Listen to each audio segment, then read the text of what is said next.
हरिः ओं श्रीगुरुभ्यो नमः। गुरुब्रह्मा गुरुविष्णुः गुरुर्देवो महेश्वरः गुरुसाक्षात् परब्रह्म तस्मै श्रीगुरुवे नमः। गुरुवे सर्वलोकानां विषजे भवरोगिणां निधये सर्वविद्यानां श्रीदक्षिणामूर्तये नमः। वक्रतुण्डमहाकाय कोटिसूर्यसमप्रभा निर्विघ्नं कुरु मे देव सर्वकार्येषु सर्वदा। शङ्करं शङ्कराचार्यं केशवं बादरायणं सूत्रभाष्यकृतौ वन्दे भगवन्तौ पुनः पुनः। सद्गुरो देवताभ्यो नमः। श्रुतिस्मृतिपुराणानाम् आलयं करुणालयं नमामि भगवत्पादशङ्करं लोकशङ्करम्। प्रणो देवी सरस्वती वाजेभिर्वाजिनीवती धीनामवित्तिवतु आनो दिवो बृहतः पर्वतादा सरस्वती यजता गन्तु यज्ञं वाग्देव्यै नमः। ॐ सहना भवतु सहनौ भुनक्तु सह वीर्यं करवावहै तेजस्विनावधीतमस्तु मा विद्विषावहै। ॐ शान्तिः शान्तिः शान्तिः। श्रीगुरुभ्यो नमः। ॐ नमो भगवते वासुदेवाय। नारायणः परो व्यक्तादण्डमव्यक्तसम्भवम् अण्डस्यान्तस्तु मे लोकाः सप्तद्वीपा च मेधिनी। ಭಗವದ್ಗೀತೆಯ 2ನೆಯ ಅಧ್ಯಾಯದ ಸಾರಾಂಶ. ಮೊದಲನೇ ಅಧ್ಯಾಯದಲ್ಲಿ ಅರ್ಜುನ ತನ್ನ ವಿಷಾದವನ್ನು ಎಲ್ಲ ವ್ಯಕ್ತಪಡಿಸ್ದ. ಇಲ್ಲಿ ಒಂದು ಗಮನಿಸಬೇಕಾದ ವಿಚಾರ ಅಂತಂದರೆ, ನಾವು ಕೂಡ ಲೌಕಿಕದಲ್ಲಿ ಯಾರಾದರೂ ಮಾತಾಡ್ತಾ ಇದ್ದರೆ ಅಥವಾ ಅವ್ರದ್ದೇನಾದ್ರು ವಿಚಾರಗಳನ್ನ ಹೇಳ್ತಾ ಇದ್ದರೆ ನಾವು ಪೂರ್ತಿಯಾಗಿ ಗಮನ ಕೊಟ್ಟು ಕೇಳಿಸ್ಕೊಳ್ಬೇಕು ಅಂತಕ್ಕಂತಹ ಒಂದು ಸಂದೇಶ. ಮೊದಲನೇ ಅಧ್ಯಾಯದಲ್ಲಿ ಎಲ್ಲಾದರೂ ಕೃಷ್ಣ ಮಾತಾಡಿದಾನ, ಭಗವಾನ್ ವಾಚ ಅಂತ ಇದೆಯಾ? ಇಲ್ಲ. ಮೊದಲನೇ ಶ್ಲೋಕದಲ್ಲಿ ಧೃತರಾಷ್ಟ್ರ ಹೇಳ್ತಾನೆ, ಆಮೇಲೆ ಸಂಜಯ ಹೇಳ್ತಾನೆ, ಆಮೇಲೆಲ್ಲ ಅರ್ಜುನ ತನ್ನ ವಿಷಾದವನ್ನು ವ್ಯಕ್ತಪಡಿಸ್ತಾ ಇದ್ದಾನೆ. ಎಲ್ಲ ಶ್ರೀಕೃಷ್ಣ ಕೇಳಿಸ್ಕೊಳ್ತಾ ಇದ್ದಾನೆ, ಏನು ಮಾತಾಡದೆ. ಅಂದರೆ ನಾವು ಯಾವ ರೀತಿಯಾಗಿ ನಮ್ಮ ಹತ್ರ ಇನ್ನೊಬ್ರು ವಿಚಾರವನ್ನು ಹೇಳ್ತಾ ಇದ್ದಾಗ ಕೇಳಿಸ್ಕೊಳ್ಬೇಕು ಶ್ರದ್ಧೆಯಿಂದ ಅನ್ನೋ ಥರದಲ್ಲಿ. ಅಂದರೆ ನಾವು ಕೇಳಿಸ್ಕೊಳ್ತಾ ಇದ್ದೀವಿ ಅಂದರೆ ಹೇಳೋನಿಗೆ ಖುಷಿ ಆಗಬೇಕು, ನಾ ಏನಾದ್ರು ಹೇಳಿದ್ರೆ ಕೇಳಿಸ್ಕೊಳ್ತಾನೆ ಅಂತ. ನಾವು ಇನ್ನೊಬ್ರಿಗೆ ಏನಾದ್ರು ಹೇಳ್ತೀವಿ ಅಂತಂದರೆ ಅವ್ರಿಗೂ ಅದು ಕೇಳೋ ಥರದಲ್ಲಿ ಇರಬೇಕು. ಈ ಎರಡು ಸಂದೇಶಗಳನ್ನು ನಾವು ಚಿಂತನೆಯನ್ನು ಮಾಡ್ಬೋದು. ಒಂದು ರೀತಿಯಲ್ಲಿ ಮೋಹಭರಿತನಾದ ಧೃತರಾಷ್ಟ್ರ ಮಾಡಬಾರ್ದ ಕರ್ಮಗಳನ್ನು ಮಾಡ್ದ, ಅದು ಕೂಡ ಮೋಹದಿಂದನೇ ಆಗಿದ್ದು. ಇಲ್ಲಿ ಅರ್ಜುನ ಕೂಡ ಮೋಹವಶನಾಗಿ ತನ್ನವರು ಅಂತಕ್ಕಂತಹ ಮೋಹದಿಂದ ತನ್ನ ಸ್ವಪಕ್ಷದ ಅಥವಾ ತನ್ನ ವರ್ಣಕ್ಕೆ ಬಂದಿರತಕ್ಕಂತಹ ಕರ್ಮವನ್ನು ಮಾಡೋದಕ್ಕೆ ಸಿದ್ಧ ಇಲ್ಲ ಅಂತ ಹೇಳಿ ಕೂತ್ಕೊಂಡ್ಬಿಡ್ತಾನೆ. ಇದು ಮೋಹದಿಂದ ಯಾವ ರೀತಿ ದುಃಖ ಅಂತಕ್ಕಂಥದ್ದು ಅಥವಾ ನಮ್ಮ ಒಂದು ಕರ್ತವ್ಯ ಭ್ರಷ್ಟತೆ ಅಂತಕ್ಕಂಥದ್ದು ಉಂಟಾಗುತ್ತೆ ಅಂತದ್ದು ಈ ಮೊದಲನೇ ಅಧ್ಯಾಯದ ಕರ್ಮಯೋಗದ ಸಾರಾಂಶದಲ್ಲಿ ನಾವು ಗಮನಿಸಬೇಕು. ಅದಾದ ನಂತರ ಅರ್ಜುನ ಶ್ರೀಕೃಷ್ಣನ ಕೇಳ್ಕೊಳ್ತಾ ಇದ್ದಾನೆ, ಕಾರ್ಪಣ್ಯ ದೋಷೋಪಹತ ಸ್ವಭಾವ ಪೃಚ್ಛಾಮಿ ತ್ವಾಂ ಧರ್ಮ ಸಮ್ಮೂಢಚೇತಾಃ ಯಚ್ಛ್ರೇಯಸ್ಸ ನಿಶ್ಚಿತಂ ಬ್ರೂಹಿ ತನ್ಮೇ ಶಿಷ್ಯಸ್ತೇಹಂ ಶಾದಿ ಮಾಂ ತ್ವಾಂ ಪ್ರಪನ್ನಂ. ನೋಡಿ, ವಿಚಾರವನ್ನು ಯಾರು ಕೇಳದೇನೆ ನಾವೇ ಹೇಳಕ್ಕೆ ಹೋದರೆ ಅದಕ್ಕೆ ಮರ್ಯಾದೆ ಕಡಿಮೆ ಅಥವಾ ಅದಕ್ಕೆ ಬೆಲೆನೇ ಇಲ್ಲ ಅಲ್ವಾ? ಇಲ್ಲಿ ಅರ್ಜುನ ಶ್ರೀಕೃಷ್ಣನ ಕೇಳದ ಮೇಲೆ ಶ್ರೀಕೃಷ್ಣ ಮುಂದಿನ ವಿಚಾರಗಳನ್ನು ಸಾಂಖ್ಯಯೋಗ, ಇದು 2ನೇ ಅಧ್ಯಾಯ, ಸಾಂಖ್ಯ ಅಂದರೆ ಜ್ಞಾನದ ಬಗ್ಗೆ ವಿಚಾರಗಳನ್ನು ಹೇಳೋದಕ್ಕೆ ಹೊರಟಿದ್ದಾನೆ. ಸುಮಾರು 72 ಶ್ಲೋಕಗಳಿಂದ ಕೂಡತಕ್ಕಂತಹ ಈ ಸಾಂಖ್ಯ ಯೋಗದಲ್ಲಿ ವಿಚಾರವನ್ನ ನಾವು ಚಿಂತನೆಯನ್ನ ಮಾಡೋಣ. ಈ ರೀತಿ ಪ್ರಶ್ನೆಯನ್ನ ಮಾಡಿದ ಮೇಲೆ, ನಾನು ನಿನಗೆ ಶಿಷ್ಯನಾಗಿದ್ದೇನೆ, ನೀ ನನಗೆ ವಿಚಾರವನ್ನು ತಿಳಿಸು ಅಂತ ಕೇಳ್ಕೊಂಡ. ಅದಕ್ಕೆ ಮುಂಚೆ ಕೃಷ್ಣ ಪ್ರಶ್ನೆ ಮಾಡಿದಾನೆ, ನೀನು ಈ ಒಂದು ಸ್ಥಿತಿನಲ್ಲಿ ಅಂದ್ರೆ ಯುದ್ಧ ಸಿದ್ಧವೆಲ್ಲ ಆದ್ಮೇಲೆ ಕುದಸ್ತ್ವ ಕಶ್ಮಲದಂ ವಿಷಮೇ ಸಮುಪಸ್ಥಿತಂ ಅನಾದಿಜುಷ್ಟಂ ಅಸ್ವರ್ಗ್ಯಂ ಅಕೀರ್ತಿಂ ಕರಮರ್ಜುನ ಅಂತ ಹೇಳಿ ಪ್ರಶ್ನೆಯನ್ನು ಮಾಡ್ದ. ಆದರೆ ಅದಾದ್ಮೇಲೆ ಯಾವಾಗ ನಾನು ನಿನಗೆ ಶಿಷ್ಯನಾಗಿದ್ದೀನಿ ಅಂತ ಹೇಳಿದ್ನೋ ಅವಾಗಿಂದ ಅವನಿಗೆ ಏನು ಮಾಡಬೇಕು ಏನು ಮಾಡಬಾರ್ದು ಅಂತಕ್ಕಂಥದ್ದನ್ನ ವಿಚಾರವನ್ನ ತಿಳಿಸೋದಕ್ಕೆ ಹೊರಟಿದ್ದಾನೆ. ಇಲ್ಲಿ ಶ್ರೀಕೃಷ್ಣನ ಒಂದು ಉಪದೇಶದ ರೀತಿಯಾಗಲಿ ಅಥವಾ ಅವನ ಚಿಂತನೆಯಾಗಲಿ ಸರ್ವಕಾಲಕ್ಕೂ ಕೂಡ ಪ್ರಸ್ತುತವಾಗಿರೋದು. ಹಾಗಾಗಿ ಅವನ್ನ ಜಗದ್ಗುರು ಅಂಥೇಳಿ ಪ್ರಸಿದ್ಧವಾಗಿರ್ತಕ್ಕಂಥದ್ದು. ಜಗದ್ಗುರು ಅಂಥೇಳಿ ಮೊಟ್ಟ ಮೊದಲನೇದಾಗಿ ಕರೆದಿರ್ತಕ್ಕಂಥದ್ದು ಶ್ರೀಕೃಷ್ಣನ. ಯಾಕೆ ಅಂದರೆ ಈ ಮಹಾಭಾರತ ನಡೆದು ಸುಮಾರು 5,000 ವರ್ಷಗಳಿಗಿಂತ ಹೆಚ್ಚು ಆಗಿದ್ರು ಕೂಡ ಭಗವದ್ಗೀತೆ ಅಂತಕ್ಕಂಥದ್ದು ನಮಗೆ ಎಲ್ಲರಿಗೂ ಕೂಡ ಬಹಳ ಉಪಯೋಗಕ್ಕೆ, ಅಂದರೆ ನಾವು ಜೀವನದಲ್ಲಿ ಯಾವ ಥರ ಇರಬೇಕು ಏನು ಅಂತಕ್ಕಂಥದ್ದು ತಿಳ್ಕೊಳ್ತಕ್ಕಂಥ ಅನೇಕ ವಿಚಾರಗಳನ್ನು ಇಲ್ಲಿ ಪ್ರಸ್ತುತಪಡಿಸಿದ್ದಾರೆ. ಈ ಸಾಂಖ್ಯ ಯೋಗ ಆಗಿರೋದ್ರಿಂದ, ಅಂದರೆ ಜ್ಞಾನಯೋಗ ಆಗಿರೋದ್ರಿಂದ ಇದರಲ್ಲಿ ಏನು ವಿಚಾರವನ್ನು ತಿಳಿಸಿದ್ದಾರೆ ಅಂತಕ್ಕಂಥದ್ದು ಸ್ವಲ್ಪ ಒಂದೊಂದನ್ನೇ ನೋಡಿಕೊಂಡು ಹೋಗ್ತಾ ಇದ್ರೆ, ಇಲ್ಲಿ ಯಾವುದ್ಯಾವುದೋ ಪ್ರಧಾನ ಶ್ಲೋಕಗಳನ್ನು ಹೇಳಿ ನಾನು ನಿಮಗೆ ತಿಳಿಸ್ಬೇಕು ಅಂತ ಅನಿಸಿದೆಯೋ ಅದನ್ನು ಪ್ರಧಾನವಾದ ಶ್ಲೋಕ ಅಂತ ನನಗನ್ಸಿದ್ದನ್ನು ನಾನು ತೊಗೊಂಡಿದ್ದೀನಿ. ಇಲ್ಲಿ ಅಶೋಚ್ಯ ನನ್ವಶೋಚಸ್ತ್ವಂ ಪ್ರಜ್ಞಾವಾದಾಂಶ ಭಾಷಸೆ ಗತಾಸೂನ್ ಅಗತಾಸೂಂಶ್ಚ ನಾನು ಶೋಚಂತಿ ಪಂಡಿತಾ. ಇಲ್ಲಿ ಯುದ್ಧವನ್ನು ಮಾಡೋದಿಲ್ಲ ಅನ್ನೋದಕ್ಕೆ ಯಾವುದೇ ಕಾರಣ ಇಲ್ಲ. ಯಾಕೆ ಅಂದರೆ ಇವರು ಯಾರೂ ಕೂಡ ಶೋಚನೆ ಅಂದರೆ ಇವ್ರನ್ನ ಕೊಂದರೆ ನನಗೆ ಪಾಪ ಉಂಟಾಗತ್ತಪ್ಪ ಅಂತಕ್ಕಂತಹ ನೀನು ಯೋಚನೆಯನ್ನು ಮಾಡೋ ಅವಶ್ಯಕತೆನೇ ಇಲ್ಲ. ಯಾವುದಕ್ಕೆ ಅವಶ್ಯಕತೆ ಇಲ್ಲ ಅಂತಂದರೆ ಈ ದೇಹಕ್ಕೆ ಸಾವು ಅಂತಕ್ಕಂಥದ್ದು ಇದ್ದೇ ಇದೆ. ಹಾಗಾಗಿ ಅದಕ್ಕೆ ನೀನು ಶೋಕದಿಂದ ಯುದ್ಧವನ್ನು ಮಾಡಲ್ಲ ಅಂತ ಹೇಳೋದು ಸರಿ ಇಲ್ಲ ಅಂಥೇಳಿ, ದೇಹಿನೋಸ್ಮಿನ್ ಯಥಾ ದೇಹೇ ಕೌಮಾರಂ ಯೌವನಂ ಜರ ತಥಾ ದೇಹ ಅಂತರ ಪ್ರಾಪ್ತಿರ್ಧೀರಸ್ತತ್ರ ನಮಹ್ಯತಿ. ಈ ದೇಹ ಅಂತಕ್ಕೆ ಈ ಒಂದು ಹಂತಗಳು ಬಂದೇ ಬರುತ್ತೆ. ಕೌಮಾರ, ಯೌವನ, ಮುಪ್ಪು, ನಂತರ ಸಾವು ಅಂತಕ್ಕಂಥದ್ದು ಉಂಟಾಗ್ತಾನೆ ಇರೋದ್ರಿಂದ ನೀನು ಯೋಚನೆ ಮಾಡೋ ಅವಶ್ಯಕತೆ ಇಲ್ಲ ಅಂತ ಹೇಳಿ ಒಂದು ವಿಚಾರವನ್ನು ತಗೊಂಡು, ಮಾತ್ರ ಸ್ಪರ್ಶಾಸ್ತು ಕೌಂತೆಯ ಶೀತೋಷ್ಣ ಸುಖ ದುಃಖದಾಹ ಆಗಾಮಪಾಯಿನೋ ಅನಿತ್ಯಸ್ತಾಂಸ್ಥಿತಿ ಇಕ್ಷಸ್ವ ಭಾರತ.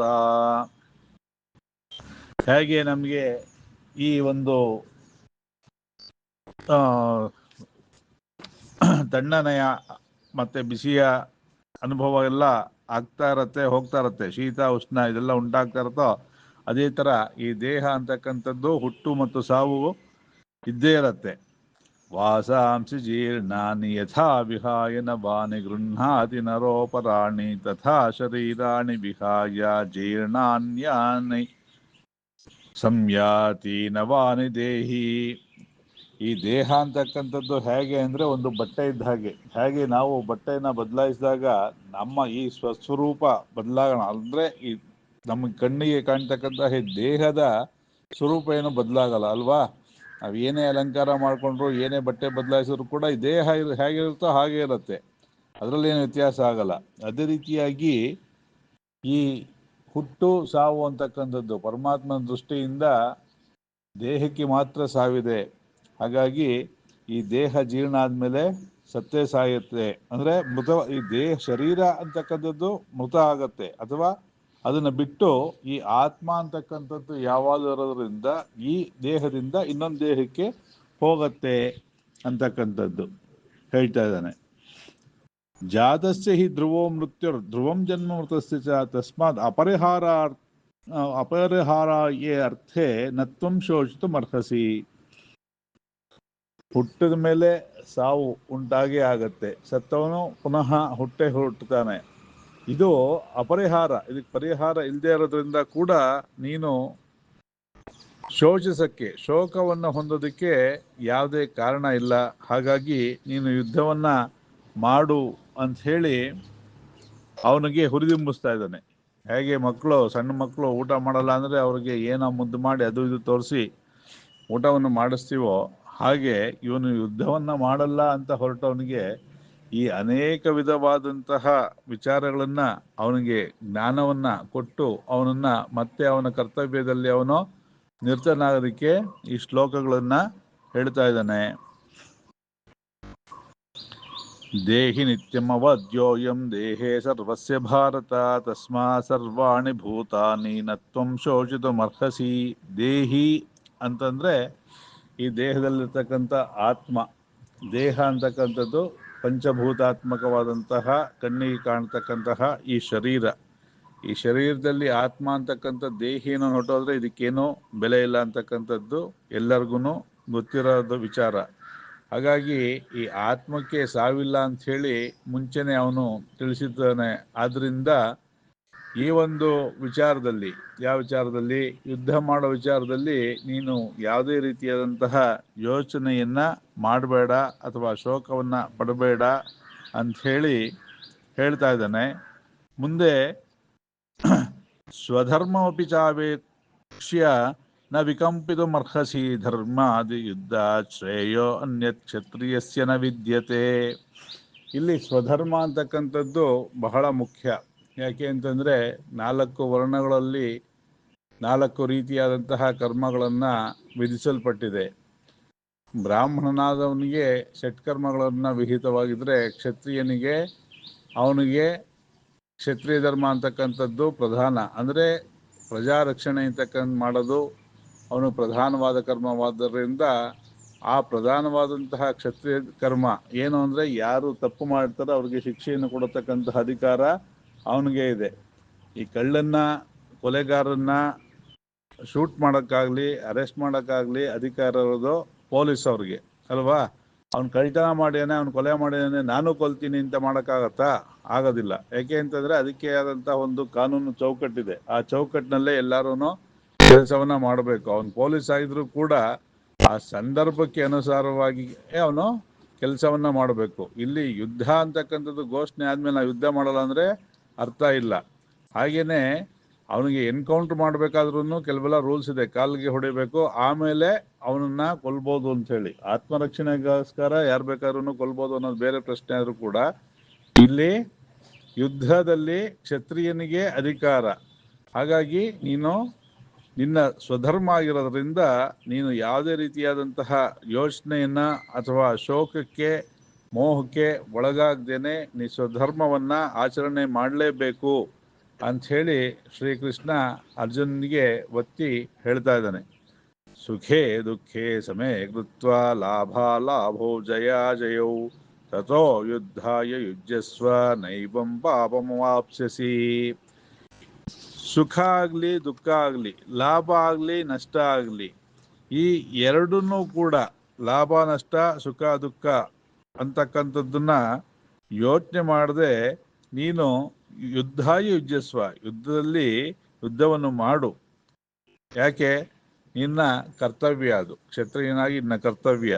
ಇದರಿಂದ ನಿನಗೆ ಯಾರನ್ನೋ ಕೊಂದೆ ಅಂತಕ್ಕಂಥದ್ದು ತಾನೇ ಒಂದು ಪ್ರಶ್ನೆ. ನನ್ನ ಬಂಧುಗಳು, ಗುರುಗಳು, ಮಿತ್ರರು ಇತ್ಯಾದಿಗಳನ್ನ ಕೊಂದ್ರೆ ನನಗೆ ಪಾಪ ಉಂಟಾಗತ್ತೆ ಅಂತ ತಾನೇ ಒಂದು ಪ್ರಶ್ನೆ. ಅದಕ್ಕೆ ಇಲ್ಲಿ ಉತ್ತರವನ್ನ ಕೊಟ್ಟಿದ್ದಾನೆ. ನೀನು ಕ್ಷತ್ರಿಯನಾಗಿರೋದ್ರಿಂದ ನಿನಗೆ ವಿಕಂಪಿತ ಅರ್ಹಸಿ ಅಂತ ಹೇಳಿ ಹೇಳ್ದ 31ನೇ ಶ್ಲೋಕದಲ್ಲಿ. ಅಲ್ಲಿಂದ ಮುಂದೆ ಬಂದು 38ನೇ ಶ್ಲೋಕದಲ್ಲಿ ನೀನು ಈ ಯುದ್ಧದಲ್ಲಿ ಏನಾಗುತ್ತೋ ಅಂತಕ್ಕಂಥ ಯೋಚನೆ ಕೂಡ ಮಾಡಬೇಡ, ಸಮಮನಸ್ಕನಾಗಿ ಯುದ್ಧವನ್ನು ಮಾಡು ಅಂತ ಹೇಳಿ ಮತ್ತೆ ಹೇಳ್ತಾ ಇದ್ದಾನೆ. ಯಾಕೆ ಅಂತಂದ್ರೆ ನಾವು ಮೊದಲನೇದಾಗಿ ಈ ಕರ್ಮವನ್ನು ಮಾಡೋದ್ರಿಂದ ಏನಾಗತ್ತೆ, ತಪ್ಪಾ ಸರಿನಾ ಅಂತಕ್ಕಂಥದ್ದು ಯೋಚನೆ ಮಾಡೋದು ಒಂದು. ಅದಾದ್ಮೇಲೆ ಲಾಭ ನಷ್ಟ ಆಗತ್ತಾ ಅಂತಕ್ಕಂಥ ಯೋಚನೆ ಮಾಡೋದು ಎರಡನೇದು, ನಮ್ಮ ಸ್ವಾಭಾವಿಕ ಅಲ್ವಾ. ನಾವು ಏನೇ ಕೆಲಸ ಮಾಡಿದ್ರು ಇದರಿಂದ ನನಗೇನು ಲಾಭ ಅಂತಕ್ಕಂಥದ್ದನ್ನೇ ಯೋಚನೆ ಮಾಡ್ತೀವಿ.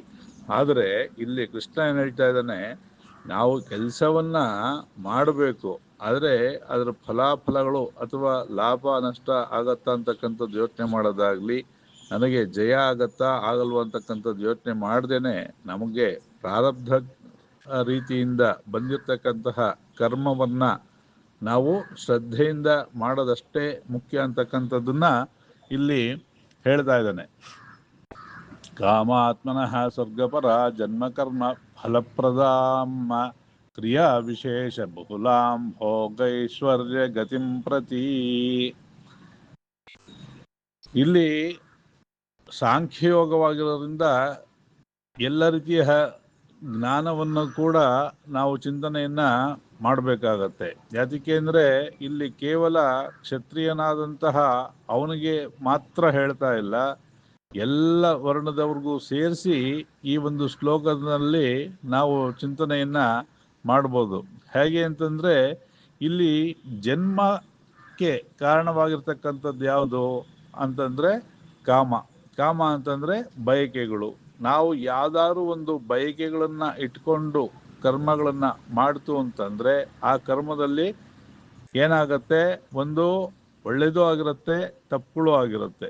ಈ ಒಳ್ಳೇದಾದಾಗ ಸುಖ, ಕೆಟ್ಟದಾದಾಗ ದುಃಖ, ಇಂಥದ್ದು ಉಂಟಾಗತ್ತೆ. ಈ ಸುಖ ದುಃಖವನ್ನು ಅನುಭವಿಸೋದಕ್ಕೆ ಯಾವುದು ಕಾರಣ ಆಗತ್ತೆ ಅಂದ್ರೆ ಜನ್ಮಕ್ಕೆ ಕಾರಣ ಆಗತ್ತೆ.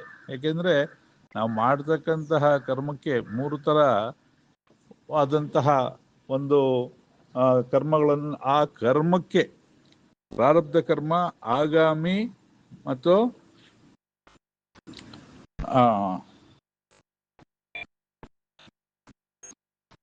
ಸಂಚಿತ, ಮೂರು ರೀತಿಯಾಗಿ ಅದು ಆ ಕರ್ಮ 3 ರೀತಿಯಾಗಿ ಆಗುತ್ತೆ ಅಂತ ಹೇಳಿ.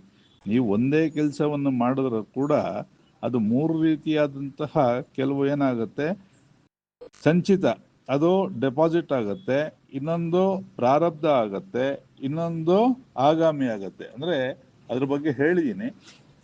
ಪ್ರಾರಬ್ಧ ಅಂತಕ್ಕಂಥದ್ದು ಈಗ ಫಲವನ್ನು ಕೊಡೋಕ್ಕೆ ಆರಂಭ ಮಾಡ್ತಕ್ಕಂಥದ್ದು ಪ್ರಾರಬ್ಧ. ಆಗಾಮಿ ಅಂದ್ರೆ ಮುಂದೆ ಬರ್ತಕ್ಕಂಥದ್ದು. ಸಂಚಿತ ಅಂತಂದ್ರೆ ಡೆಪಾಸಿಟ್ ಆಗಿರುತ್ತೆ, ಇನ್ಯಾವಾಗಲೂ ಅದು ಸಮಯ ಬಂದಾಗ ಅದು ಫಲವನ್ನು ಕೊಡುತ್ತೆ. ಈ ರೀತಿಯಾಗಿ ಉಂಟಾಗ್ತಕ್ಕಂತಹ ಕರ್ಮ ಫಲಗಳು ಅನುಭವಿಸ್ಬೇಕಾದ್ರೆ ಜನ್ಮಾಂತರಗಳು ಬರುತ್ತೆ. ಹಾಗಾಗಿ ನಾವು ಏನ್ ಮಾಡಬೇಕು, ಕೇವಲ ಕರ್ತವ್ಯ ದೃಷ್ಟಿಯಿಂದ ಕೃಷ್ಣಾರ್ಪಣ ಅಥವಾ ಈಶ್ವರಾರ್ಪಣ ಬುದ್ಧಿಯಿಂದ ಮಾತ್ರ ಕೆಲಸವನ್ನು ಮಾಡಬೇಕು ಅಂತಕ್ಕಂಥದ್ದು ಸರ್ವ ವರ್ಣದವರಿಗೂ ಕೂಡ ಇದು ಅಪ್ಲೈ ಆಗಂಥದ್ದು ಅಲ್ವಾ. ಇಲ್ಲಿ ಇದೆಲ್ಲ ಯಾರಿಗೆ ಹೇಳ್ತಾ ಇದ್ದಾನೆ ಕೃಷ್ಣ?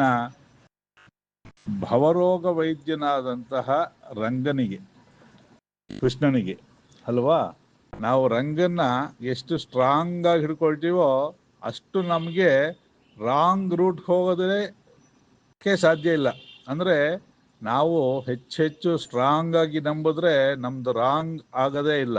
ನಾವು ಏನ್ ಮಾಡ್ತೀವಿ, ಎಲ್ಲ ರಾಂಗ್ ಮಾಡಿ ಆಮೇಲೆ ರಂಗ ಅಂತೀವಿ. ಆದರೆ ನಾವು ಮಾಡಿದ್ದ ಕರ್ಮಕ್ಕೆ ಫಲವನ್ನ ಅನುಭವಿಸ್ಲೇಬೇಕು. ಇಲ್ಲಿ ಭವರೋಗ ವೈದ್ಯನಾದಂತಹ ಇಲ್ಲಿ ಇನ್ನೊಂದು ವಿಚಾರವನ್ನು ಗಮನಿಸ್ಬೇಕು ಅಂತಂದ್ರೆ, ನಾವು ನಮ್ಮ ವಿಚಾರವನ್ನ ಹೇಳಬೇಕು ಅಂದ್ರೂ ಕೂಡ ರೈಟ್ ಪರ್ಸನ್ಗೆ ಹೇಳಬೇಕು, ಸರಿಯಾದ ವ್ಯಕ್ತಿಗೆ ಹೇಳಬೇಕು ಅಲ್ವಾ. ಸರಿಯಾದ ವ್ಯಕ್ತಿಗೆ ನಾವು ವಿಚಾರವನ್ನು ತಿಳಿಸಿದಾಗ ನಮಗೆ ಸರಿಯಾದಂತಹ ಮಾರ್ಗದರ್ಶನ ಸಿಕ್ಕತ್ತೆ. ಇಲ್ಲ ಅಂತಂದ್ರೆ ತಪ್ಪಾದ ವ್ಯಕ್ತಿಗೆ ಏನಾದ್ರು ಹೇಳ್ತು ಅಂತಂದ್ರೆ ಅವರು ನಮ್ಮ ದೌರ್ಬಲ್ಯ, ವೀಕ್ನೆಸ್ನ ಹಿಡ್ಕೊಂಡು ನಮಗೆ ಆಟ ಆಡ್ಸೋದಕ್ಕೆ, ಮೋಸ ಮಾಡೋದಕ್ಕೆ ಹೋಗ್ತಾರೆ. ಹಾಗಾಗಿ ಇಲ್ಲಿ ನಾವು ಭಗವದ್ಗೀತೆ ಚಿಂತನೆಯನ್ನ ಮಾಡ್ತಾ ಕೇವಲ ಪಾರಮಾರ್ಥಿಕವಾದದ್ದು ಅಂತ ಅಲ್ಲ, ಲೌಕಿಕದಲ್ಲೂ ಕೂಡ ಎಷ್ಟೊಂದು ವಿಚಾರಗಳನ್ನ ನಾವು ಯೋಚನೆ ಮಾಡ್ಬೋದು ಅಲ್ವಾ. ಹಾಗಾಗಿ ಈಗ ಯಾರಿಗೆ ಹೇಳ್ತಾ ಇದ್ದಾನೆ, ಯಾರ ಥರ ಹೇಳ್ತಾ ಇದ್ದೀವಿ ನಾವು ಅಂತಕ್ಕಂಥದ್ದು ಯೋಚನೆ ಮಾಡಬೇಕು. ಮತ್ತೆ ಅವ್ರೇನು ಹೇಳ್ತಾ ಇದ್ದಾರೆ ಅಂತಕ್ಕಂಥದ್ದನ್ನು ಕೂಡ ನಾವು ಸರಿಯಾದ ರೀತಿಯಲ್ಲಿ ಅರ್ಥ ಮಾಡಿಕೊಂಡು ಮುಂದುವರೆದಾಗ ಪರಸ್ಪರಂ ಭಾವಯಂತಹ ಶ್ರದ್ಧಾಯಾಂ ಪರಮಾಂ ಗತಿ ಅಂತ ಹೇಳಿ ಒಳ್ಳೆಯದೇ ಆಗತ್ತೆ. ಹಾಗೇನೆ ಇಲ್ಲಿ ಮುಂದುವರೆದು ಹೇಳ್ತಾ ಇದ್ದಾನೆ, ತ್ರೈಗುಣ್ಯ ವಿಷಯ ವೇದ ನಿಸ್ತ್ರೈಗುಣ್ಯೋ ಭವಾರ್ಜುನ ನಿರ್ದ್ವಂದ್ವೋ ನಿತ್ಯ ಸತ್ವಸ್ಥೋ ನಿರ್ಯೋಗ ಕ್ಷೇಮ ಆತ್ಮವಾನ್ ಅಂಥೇಳಿ ಹೇಳ್ತಾ ಇದ್ದಾನೆ. ತ್ರೈಗುಣ್ಯ ವಿಷಯ ವೇದ, ಒಂದು ವಿಷಯದಲ್ಲಿ ಸತ್ವ ತಮ ರಜೋಗುಣ ಅಂತಕ್ಕಂಥದ್ದು ಇದ್ದೇ ಇದೆ. ಹಾಗಾಗಿ ನೀನು ಆ ಗುಣವನ್ನು ಮೀರಿ ಆ ಗುಣಾತೀತನಾಗಿ ಕೆಲಸವನ್ನು ಮಾಡಬೇಕು. ಯಾಕೆಂದರೆ ನಮಗೆ ನಿರ್ದ್ವಂದ್ವೋ, ಏಕೆಂದರೆ ನಮಗೆ ದ್ವಂದ್ವ ಅಂತಕ್ಕಂಥದ್ದು ಉಂಟಾಗ್ಬಿಡ್ತು ಅಂತಂದರೆ ಆ ಕೆಲಸ ಖಂಡಿತ ಸಫಲ ಆಗದೇ ಇಲ್ಲ.